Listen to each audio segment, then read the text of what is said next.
साथ आस्था कौशिक और आप देख रहे हैं महाबहस। शुरुआत करेंगे उत्तर प्रदेश की सबसे बड़ी बहस में। आज चर्चा होगी महिलाओं को लेकर ये क्या बोल गए अनिरुद्धाचार्य, लेकिन उससे पहले आपको दिखाते हैं आज के पॉलिटिकल पंच।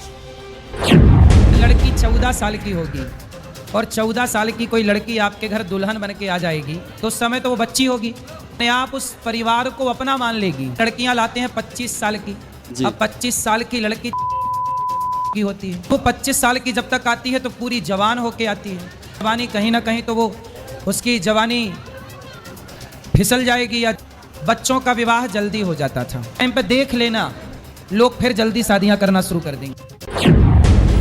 ये जो अनिरुद्धाचार्य जी हैं, जो कथावाचक हैं, उन्होंने महिलाओं को लेकर थोड़ी सी वीडियो में बोला था कि मतलब 14 वर्ष की महिलाएं उनकी जल्दी शादी कर दी जाती है और उसके बाद 25 साल तक उनकी शादी होनी चाहिए। वो कुछ वर्ड ऐसे हैं जो मैं वीडियो में नहीं बोल सकती। ये चीज़ तो बिल्कुल गलत है ना। आप भागवताचार रहे हैं या फिर महिलाओं के विरुद्ध कर रहे हो। ऐसे कप्तान साहब को लेटर दिया है, महिलाओं ने मिलकर हम ये चाहते हैं उनके साथ सबसे सख्त कार्रवाई होनी चाहिए। उन्होंने जिस तरह की टिप्पणी की है वो अशोभनीय है, इसलिए हम सभी में आक्रोश है और हम उनकी गिरफ्तारी की मांग करते हैं और ये समाज से आपके चैनल के थ्रू चाहते हैं कि कोई भी महिला उनके आश्रम में आगे से ना जाए। उन्होंने ये कहा है कि 14 साल की उम्र में लड़कियों की शादी हो जानी चाहिए। अगर 25 साल की तक लड़कियों की शादी नहीं होती है तो वो 4 जगह मुंह मार के किसी की बहू बनती है।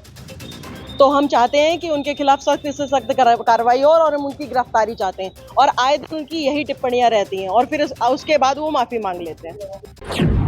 मैं सबसे पहले ये प्रार्थना करती हूँ कि जो प्रशासन है वो जाके जानकारी ले कि वो जो वृद्धाश्रम में जो महिलाएं रह रही हैं वो कितनी सुरक्षित हैं, क्योंकि उसको मेरे हिसाब से ताला लग जाना चाहिए।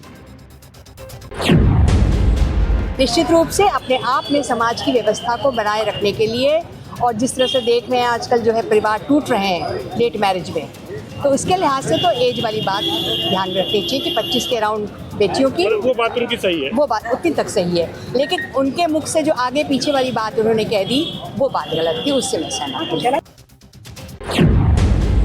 जो उम्र एग्जैक्ट है 18 इयर्स बिल्कुल परफेक्ट है और मैं ये चाहूँगी, आजकल तो 2-2 बच्चों की माँ चली जा रही हैं, उम्र कुछ नहीं होती बिगड़ने की। अनिरुद्धाचार्य जी हमेशा विवादित बयान देते हैं, महिलाओं के ऊपर उनकी लगातार अभद्र टिप्पणियां आती हैं, लेकिन कुछ लोग अपने राजनीतिक फायदे के लिए लगातार उनको हीरो बनाना चाहते हैं। उनका महिलाओं के प्रति जो बयानबाजी है वो बहुत ही दुर्भाग्यपूर्ण है, हम इसकी निंदा करते हैं। जो संविधान सम्मत है वो कार्रवाई होनी चाहिए। इसलिए लड़की हो या लड़का, दोनों को पहले तो चरित्रवान होना चाहिए। और ये बात कुछ लड़कियों के लिए है, कुछ लोगों के लिए है। उसमें से कुछ शब्द आप हटा देंगे तो बात खराब लगेगी, बुरी लगेगी, लेकिन कोई बात बुरी लगी हो, यदि आधी बात सुन के भी आपका दिल दुखा हो, उसके लिए मैं क्षमा प्रार्थी हूँ। कभी मेरी बात को आप हृदय में मत रखिएगा, क्योंकि बहुत सारी बातें आज के युग में AI के द्वारा कुछ का कुछ जोड़ करके परोस दिया जाता है। प्रसिद्ध कथावाचक अनिरुद्धाचार्य के जरिए महिलाओं पर की गई अभद्र टिप्पणी को लेकर अब सियासी उबाल सामने आ रहा है। मथुरा बार एसोसिएशन के महिला वकील इसको लेकर खासी नाराज हैं और कथावाचक अनिरुद्धाचार्य के खिलाफ FIR दर्ज करने की मांग की गई है। मथुरा बार एसोसिएशन के महिला वकीलों ने अनिरुद्धाचार्य के बयान की कड़ी निंदा करते हुए जोरदार प्रदर्शन किया है। अक्सर विवादों में रहने वाले अनिरुद्धाचार्य ने इस बार सार्वजनिक मंच से महिलाओं की शादी की उम्र और उनकी चरित्र को लेकर के टिप्पणी कर दी। इसके बाद हर तरफ विरोध प्रदर्शन शुरू हो गया। विवाद बढ़ता देख हालांकि अनिरुद्धाचार्य ने अपने बयान पर सफाई दी है, हमने आपको सुनवाया भी, माफी भी मांग ली है, लेकिन आज इसी पर हम डिबेट करेंगे और उसके लिए गेस्ट पैनल हमारे साथ जुड़ रहा है। हमारे साथ राम नरेश तिवारी जी हैं जो कि अनिरुद्धाचार्य के पिता हैं। हमारे साथ गुंजन शर्मा जी हैं, कृष्ण जन्मभूमि कमेटी से हैं। Rhythm Srivastava ji supreme court के वकील हमें ज्वाइन करेंगे। साध्वी विश्वरूपा हमारे साथ जुड़ चुकी हैं, हिंदू धर्म गुरु। डॉक्टर जीनत अंसारी मुस्लिम स्कॉलर, वो भी हमारे बीच में अब से थोड़ी देर बाद होंगी। आप सभी से हम चर्चा की शुरुआत करेंगे, लेकिन उससे पहले महाबहस के सवालों पर नजर डाल लेते हैं। सवाल ये कि अनिरुद्धाचार्य के कैसे वचन कम उम्र में शादी का समर्थन। उनका वक्तव्य हमने आपको सुनवाया कि कथा वाचन के दौरान किस तरीके से वो बाल विवाह का समर्थन कर रहे थे और जो दलील वो दे रहे थे वो ये कि अगर 25 साल हो गई लड़की की और शादी नहीं हो पाई तो फिर उसके चरित्र पर सवाल उठा रहे थे और बड़े कॉन्फिडेंटली ये कह रहे थे कि आगे आगे देखिएगा लोग कम उम्र में शादी करेंगे वापस से। इसे लेकर बवाल शुरू हो गया है। लड़कियों की 25 साल के बाद शादी, कैसे घर की बर्बादी। किस तरीके से ना तो वो महिलाओं पे साथ ही लांछन लगा रहे हैं और उसके साथ ही घर की कैसे बर्बादी हो जाएगी अगर लड़की की 14 साल की उम्र में शादी नहीं हुई, उसके बदले वो क्या दलीलें देते नजर आ रहे हैं, उस पर भी लोग निशाना साध रहे हैं। खासतौर पर महिलाएं नाराज हैं और मथुरा के बार एसोसिएशन की वकील है, उन्होंने तो उन पर एफआईआर दर्ज करने की मांग की है। महिलाओं पर विवादित बयान, एफआईआर की मांग। भले ही अनिरुद्धाचार्य खेद जता चुके हैं अपने इस बयान पर, लेकिन सवाल यही है कि क्या खेद जताने से इस तरह के बयान और कथावाचन के दौरान ये जो बातें हैं वो कितनी दूर तलक गई हैं, कहाँ गई हैं, क्या उस बात को वहीं खत्म कर देना चाहिए। चलिए चर्चा की शुरुआत करते हैं।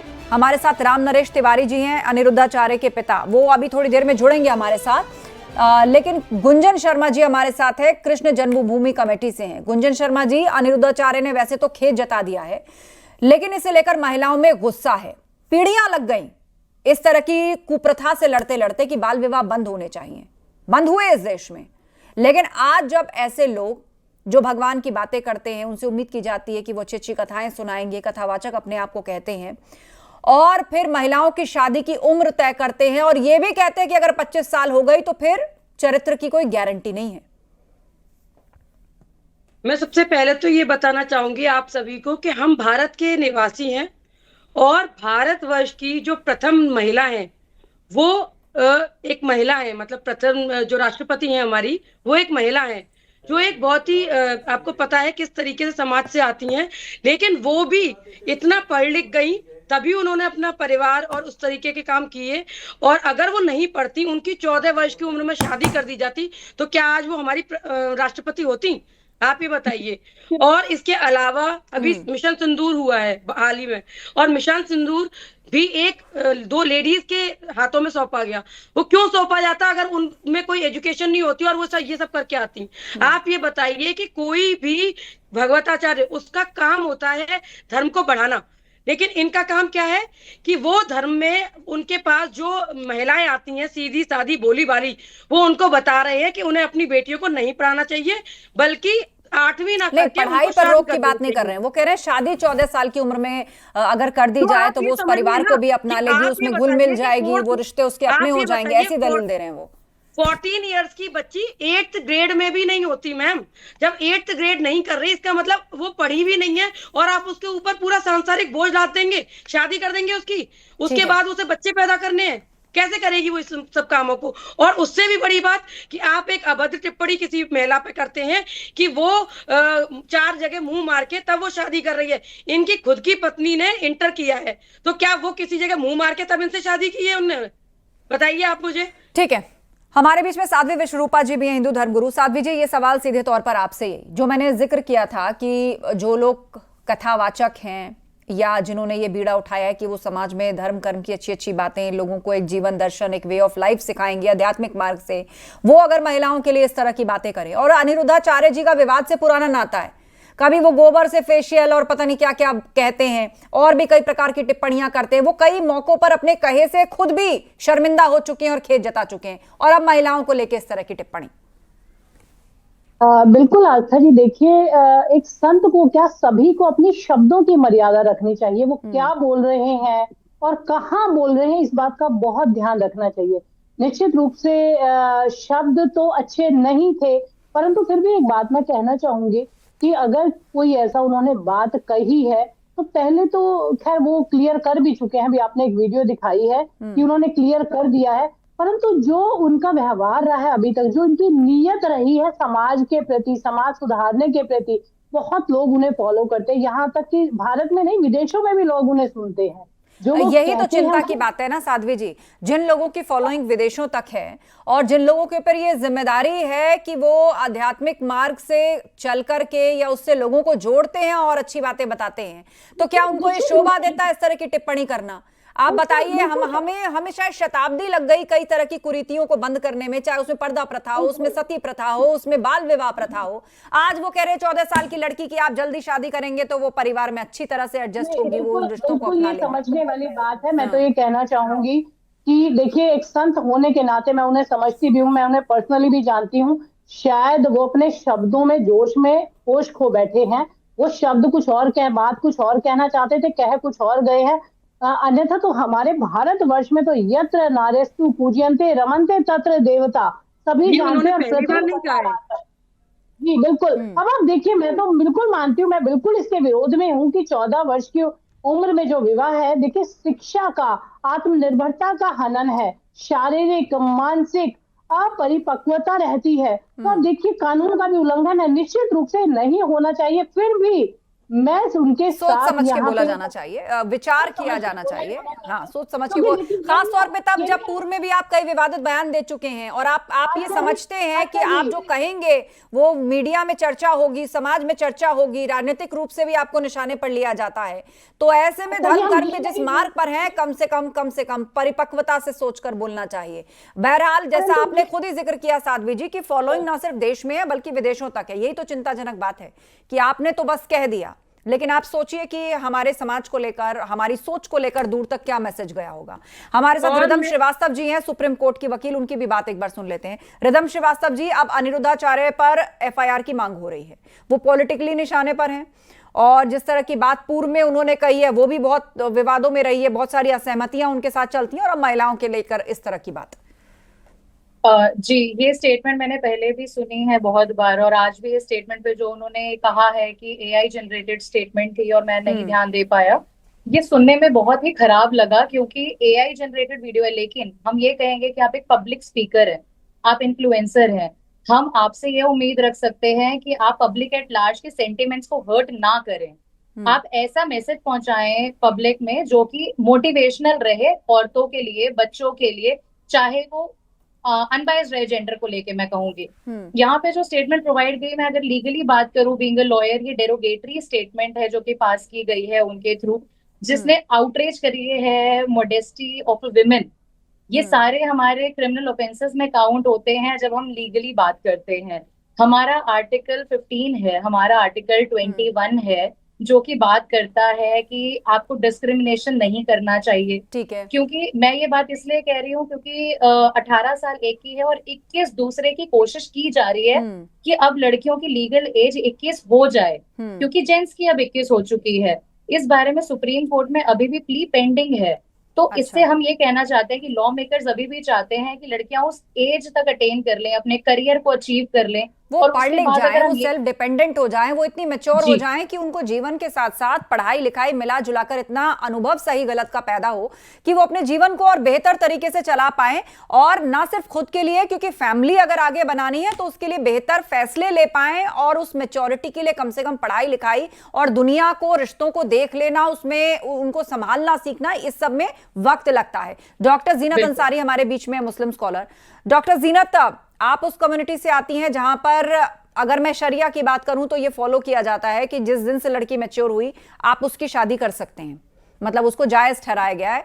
वो बात और है कि सामाजिक रूप से या एक बतौर पेरेंट आप क्या डिसाइड करते हैं कि भाई बच्चों की सही शादी की उम्र क्या होती है और देश का कानून क्या कहता है।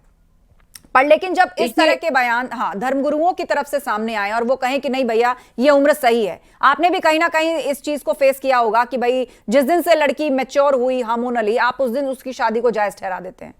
तो ये बड़ा कॉन्फ्लिक्ट हो जाता है कि एक तरफ प्रैक्टिकलिटी, सच्चाई और सही क्या है, और दूसरी तरफ धर्म कर्म का मार्ग आपको किस तरफ भेज रहा है। देखिए, ये जो हमारा भारत देश है ये संविधान से चलेगा, ना कि किसी के स्टेटमेंट से चलेगा। रही ये जो अनिरुद्धाचार्य जी की जो बात है, वो हमेशा ऐसे स्टेटमेंट देते हैं। तो पहले तो सबसे पहले मैं आपके चैनल के माध्यम से ये मांग करना चाहती हूँ कि जो उनका कथावाचक की जो उनके पास डिग्री है, जो उन्होंने पद संभाला हुआ है, उसको छीना जाए। कि महिलाओं के लिए ऐसी अभद्र टिप्पणी करना ये बहुत ही ज्यादा अशोभनीय बात है। और ये जो इस तरह से, जैसे सब बहनों ने अभी एक सुर होके कहा है कि जो 14-15 साल की उम्र तो बच्चे के खेलने कूदने की उम्र होती है, उसको तो पता भी नहीं होता है कि विवाह क्या होता है। और ऐसे जो अपनी कथा से, जो अपने वक्तव्य से जो एक समाज को एक बाहर, जैसे विदेशों में भी अपना मैसेज छोड़ते हैं, तो जब हमारे भारत की ऐसी बातें बाहर जाएंगी तो हमारे लिए उसमें क्या रेपुटेशन बनेगी। देखिए, मेरा सवाल आपसे था लेकिन थोड़ा अलग था। मैं फिर उसी पर फोकस लेकर आना चाहूंगी। मुझे पता है यहां पर रेखा जी कुछ कहना चाहती हैं, मैं आपके पास लौटूंगी।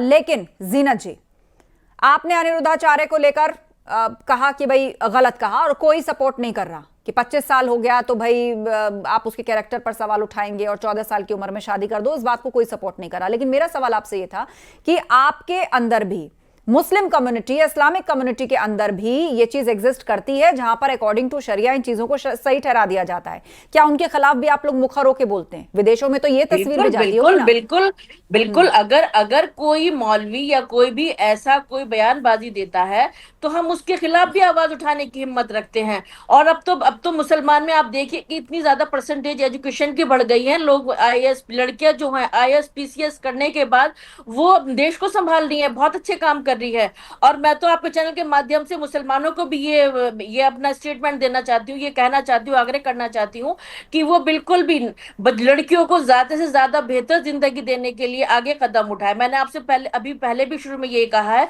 कि ये जो मेरा भारत देश है ये संविधान के हिसाब से चलेगा, ना कि शरिया के कानून के हिसाब से।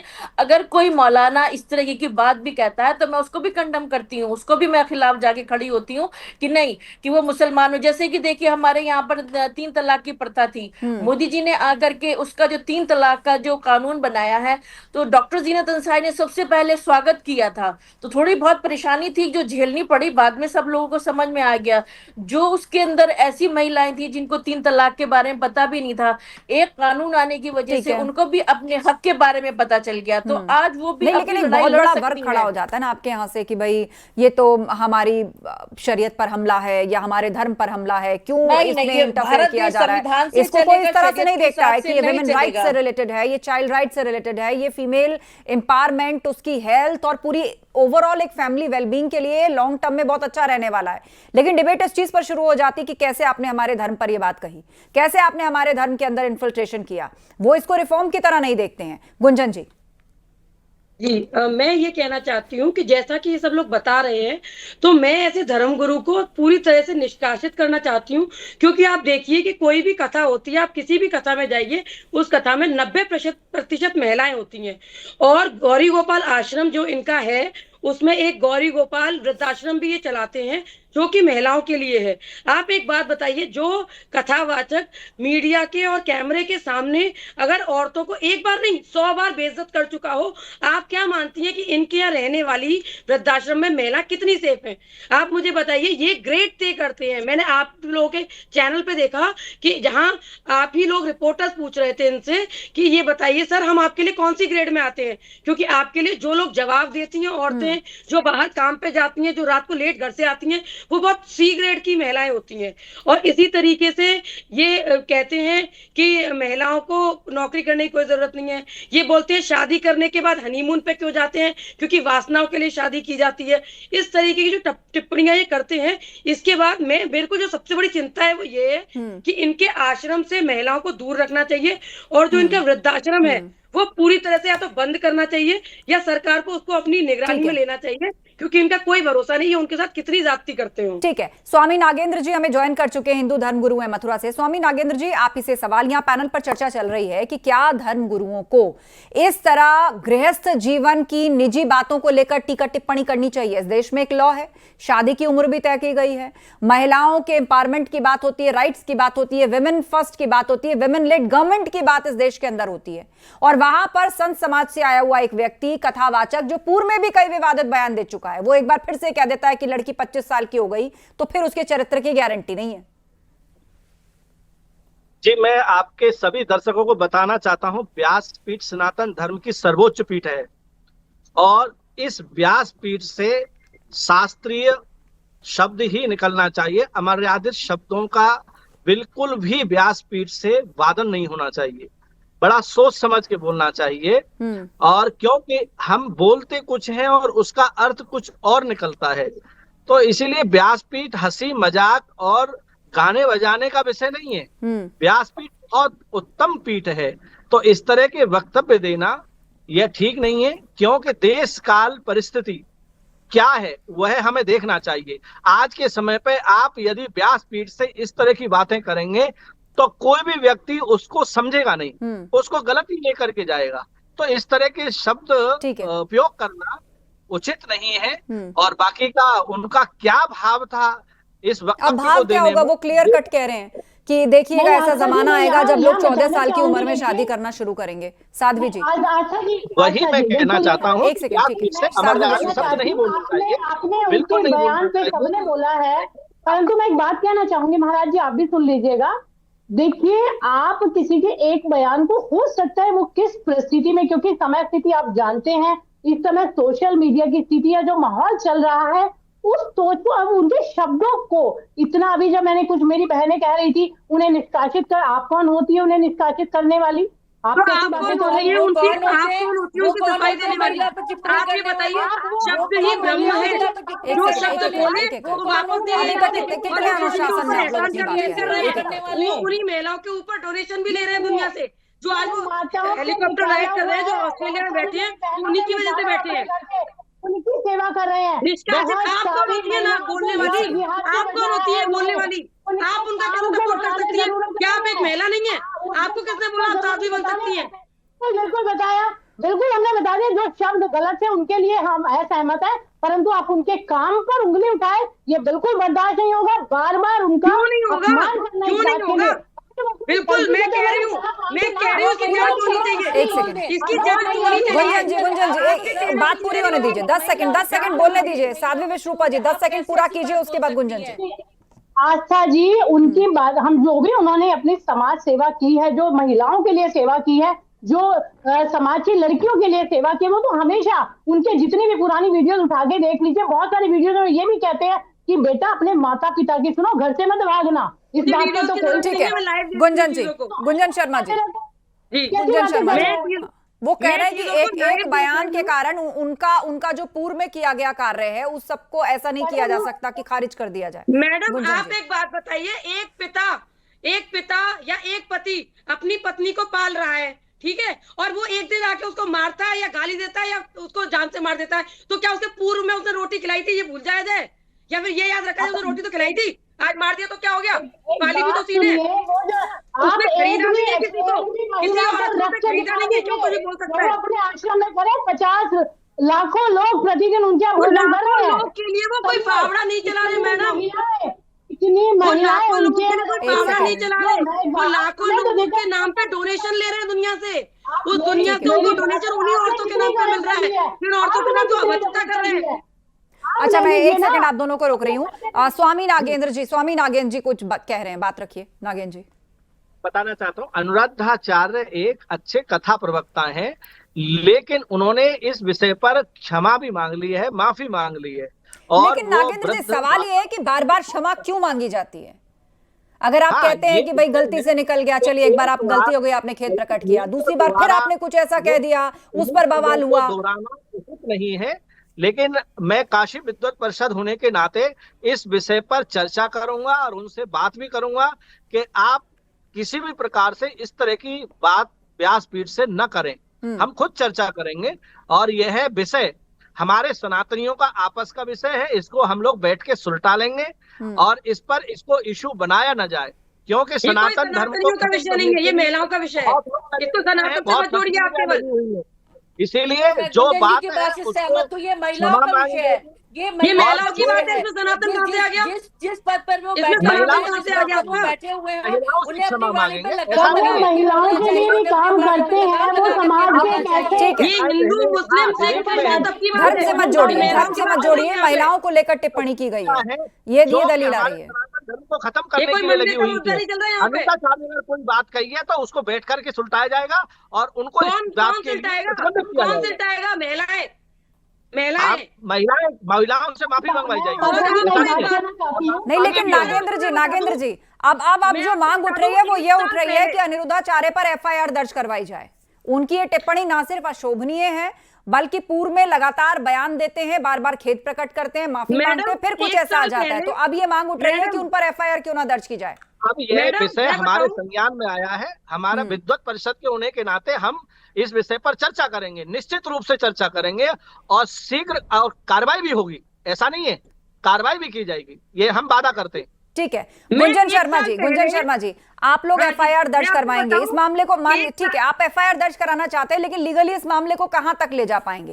एक बार उस समाज के बीच में या उस वर्ग के बीच में बैठ करके बातचीत और उसके बाद उनको कोई गाइडलाइन या दिशा निर्देश दिए जाएं कि कथा कहते हैं तो बस कथा कहें, इधर उधर की बात टीका टिप्पणी ना करें, ना तो ब्यूटी टिप्स दें किसी को और ना ही इस तरह की टीका टिप्पणी करें। जो लोग उनकी माफी मांगने वाली वीडियो को बहुत ज्यादा तवज्जो दे रहे हैं ना, 1 साल पहले भी मैंने उनको समझाया था। 1 साल पहले उन्होंने बोला कि किसी ने पूछा, किसी भक्त ने, कि गाय का दूध क्यों पीना चाहिए और भैंस का दूध क्यों नहीं पीना चाहिए, तब उन्होंने कहा कि माँ का दूध पीते और बहन का नहीं। अब आप बताइए, इतना बेवकूफ इंसान है वो। मैं आपकी नेशनल टीवी पे कह रही हूँ, जिसको इतनी तमीज नहीं है किससे क्या बात करनी है, उसे तब भी माफी मांग ली थी। ठीक है रिदम श्रीवास्तव जी, ठीक है चलिए लास्ट कमेंट लेंगे। आप लोगों का जो गुस्सा है वो लगातार बढ़ता जा रहा है और यही मांग हो रही है कि अनिरुद्धाचार्य के जो इस तरह के बोल सामने आते हैं उनको कैसे रोका जाए। क्या उन पर कोई लीगल एक्शन करना होगा तब जाकर वो रुकेंगे, तब वो अपनी सीमाओं को समझेंगे, या फिर इस सबसे काम हो जाएगा नागेंद्र जी कि भाई उनको मिल बैठकर आप लोग समझाएं या कहीं से समझवाएं, कोई उनके भी गुरु रहे होंगे, क्या इन सब से काम हो जाएगा और हो पाएगा तो क्या अभी तक हुआ है वो क्यों नहीं हो सका है? रिदम जी मेरे साथ है, लास्ट कमेंट रहेगा सुप्रीम कोर्ट के वकील। रिदम जी, इस मामले को अगर और आगे जिस तरह ले जाने का मन बनाया जा रहा है कि एफआईआर दर्ज हो, ऐसे मामले कहां तक आगे जाते हैं? इसमें क्या निकल करके बाद में आता है? क्या माफी मंगवा ली जाती है या इसका कोई ऑफेंस ये है किसी उसमें उसको वर्णित किया गया है न्याय संहिता में? रिदम जी देखिए, जितने भी मैंने सेक्शंस आपको बताए थे कि डेरोगेटरी स्टेटमेंट है, outrage the modesty of the women है, ये एक तरह से जो वायलेशन हुआ है हमारे आर्टिकल्स का, ये कहीं ना कहीं देखिए अगर कोर्ट तक खींच के जाते हैं, मैं बहुत छोटे से एग्जाम्पल से ताकि हर किसी को समझ आए मैं वैसे समझाना चाहूंगी। अगर एक इंसान रेड लाइट तोड़ता है और उसका फाइन फॉर एग्जाम्पल 100 रुपए है, तो हर इंसान रेड लाइट तोड़ने की कोशिश करता है, लेकिन वही फाइन अगर बढ़ा के 1000 कर दिया जाए तो वो इंसान रेड लाइट तोड़ने से पहले 10 बार सोचेगा। तो मैं ये कहूंगी जो ये लीगल एक्शन लिया जाए और इसको प्रॉपरली तरीके से फॉलो किया जाए, तो ये इस बार का लीगल एक्शन जो पिछली बारी रिपीट मोड पे ये चीज चलती आ रही है, आगे इस चीज को रोकेगा। मतलब मिला जुलाकर ये कि इस तरह की बयानबाजी और इस तरह की टीका टिप्पणी रुकनी चाहिए। आप सभी का धन्यवाद इस चर्चा में शामिल होने के लिए। हर तरफ विरोध प्रदर्शन हो रहा है, विवाद बढ़ता देख हालांकि अनिरुद्धाचार्य ने अपने बयान पर सफाई भी दी है और माफी भी मांग ली है, लेकिन मिला जुलाकर ऐसा लग रहा है कि इस बार जो है उन पर एफआईआर उनको कोर्ट तक घसीटने की पूरी तैयारी है। महाबहस में इतना ही, खबरें जारी हैं, आप बने रहिए हमारे साथ।